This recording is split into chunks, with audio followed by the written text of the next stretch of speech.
Speaker, if we had been patient, we would have actually received the minister at statement time to make the statement even before these statements were made.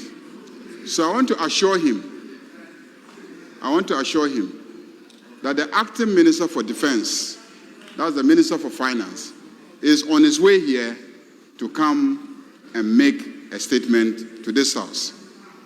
So please exercise a little patience, and very soon the acting Minister for Defense will be in this House. Minority Leader.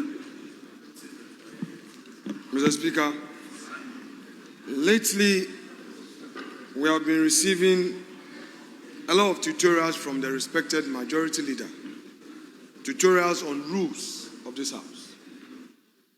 Mr. Speaker, with respect, I submit most humbly that what he just did was not a point of order. Mr. Speaker, when the leader of the House himself chooses convenience over principle, it becomes worrying. It is becoming very convenient that the leader of the House is very intolerant of views that are expressed by this side of the House, and he finds ways to come through a supposed point of order and even issue threats. Mr. Speaker, this must stop. As and when it pleases the Majority Leader, he uses the rules to stop people from expressing their opinion. Mr. Speaker, this is House of Parliament. We do not have any problem at all if the strict practice is that rules. It will be an opportunity for us to learn and learn. But he who comes to equity must do equity. He must do equity. Enough of this, Mr. Speaker, and I humbly beg that if he is talking about rules, he himself should practice it. What is happening, Mr. Speaker, in this House is amounting to the Majority Leader using the back door to introduce a certain culture of silence, to silence the views of the minority. That is what he's doing, so that he would intervene to stop your thought pattern and have his way, instead of patiently waiting for his time to make his own views known. This must stop. It must all come from the leader of the House. Yes, Majority Leader. Mr. Speaker, it is obvious that the Minority Leader has issues.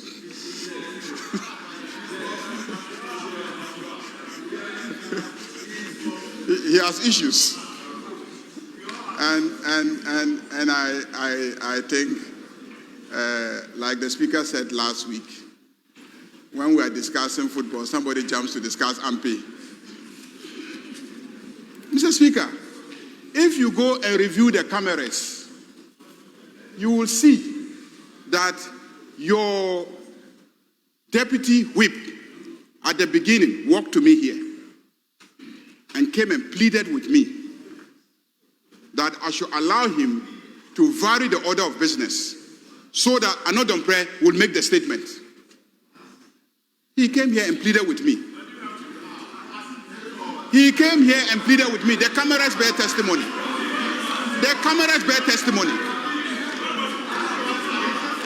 Mr. Speaker,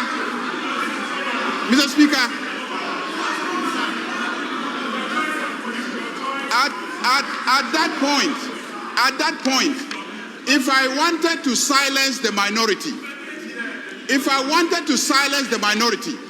I would have told him that I will not allow you to vary the order of business because the minister is coming here. I would have opposed the application for the variation.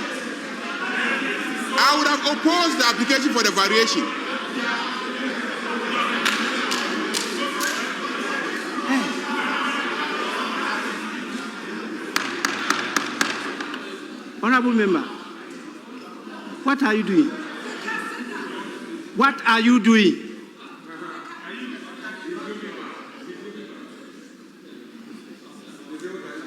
Please, you can heckle a colleague, but you don't use your hand and be clapping and doing this and that. That is noise. You can't do that. What are you doing? And what are please, you please, please, please. You started today on a very good note, calling on us to work together. Please.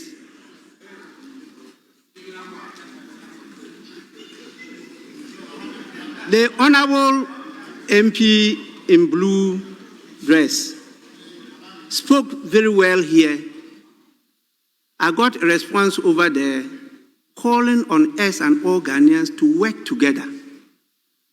Meanwhile, you yourself seated here cannot work together. Differences is natural. It depends on how you express the difference.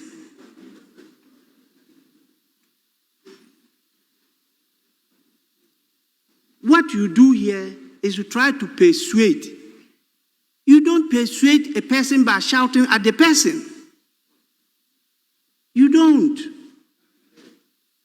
You have to use a voice modulated in a way, the tone, the words, how you express it to convince the person. You only do that when you go to boys or girls.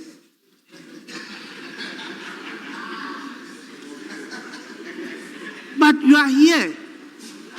You are not only talking to your colleague here. You are talking to the whole country and the nation. Why? We are faced with a very sad occasion. And again, it's not words or actions. Let the Ghanaian people see that really is shocking. You are sad. And that you want to do something about it. This is not an issue you use for politics at all. Please. The speaker should not participate in debate. But the speaker is not among the three monkeys. See no evil, speak no evil, hear no evil. That is not the role of a speaker.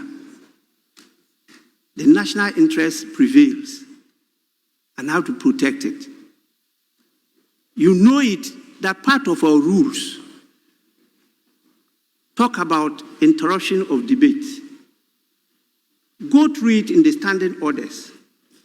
One of them, evil, hear no evil. That is not the role of a speaker. The national interest prevails, and how to protect it. You know it, that part of our rules talk about interruption of debate. Go through it in the I'm treading cautiously.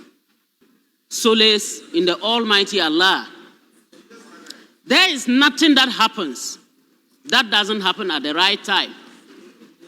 This is what the Almighty Allah has ordained for them. Today is their day.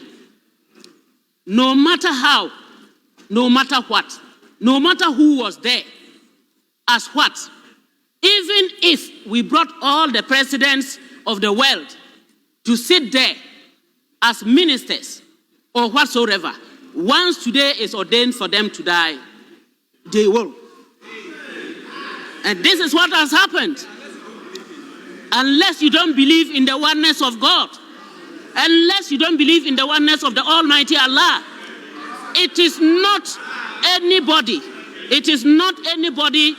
who wanted them to die. There's no single officer there who wanted even one single soul to pass. Not even one person hoped and prayed that one person would die there. Let us understand that. If that were the wish of anybody, I haven't seen or thought of that person. Mr. Speaker, I appreciate what you have said. Let us work together. If there are mistakes, let us look into it. I've heard one of my colleagues saying that there are other recruitments to come on. Yes, that is true. It's a very big lesson, and we use the problems that have occurred or the mistakes that would have taken place, and we correct ourselves and forge ahead. We are sitting here, and most probably we might be talking and looking at it politically, with a political lens. But who knows those who have passed? Who knows whether they voted for NDC, MPP, PNC, or even they never voted? But here we are worried. We are not happy because we didn't wish them and we never thought of that. So let us be conscious of that. Let me appreciate the President, His Excellency John Dramani Mahama, for putting a halt to the activity at the Elwak Stadium. Mr. Speaker, I wish to suggest that whether now or in the future, decentralization should be properly done. It could even be done by districts, not regions, by districts. And if we can go down to the grassroots, it can even be by constituency. After all, they are all Ghanaians and they are our people. Rather than let people travel maybe from Pusiga to Accra, the Elwak Stadium, only to come and then die when nobody ever dreamt of it. So, Mr. Speaker, I wish to call on all of us to stay united and then to talk and to note that we are a representative of everybody and not one particular person. And that when something like this happens, we should fight together, forge ahead, look at the best that will lead us on our way forward. I thank you very much, Mr. Speaker, for the opportunity.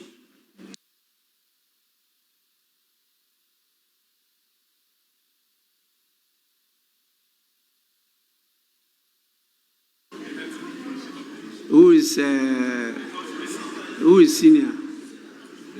The two of you, who is senior? The two of you, who is senior? You are senior. Yeah, we'll come to you, don't worry. You want to yield to him?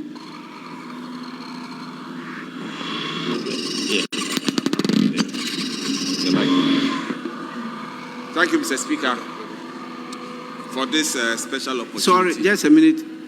Majority Leader. Mr. Speaker, I think I need your guidance in this matter.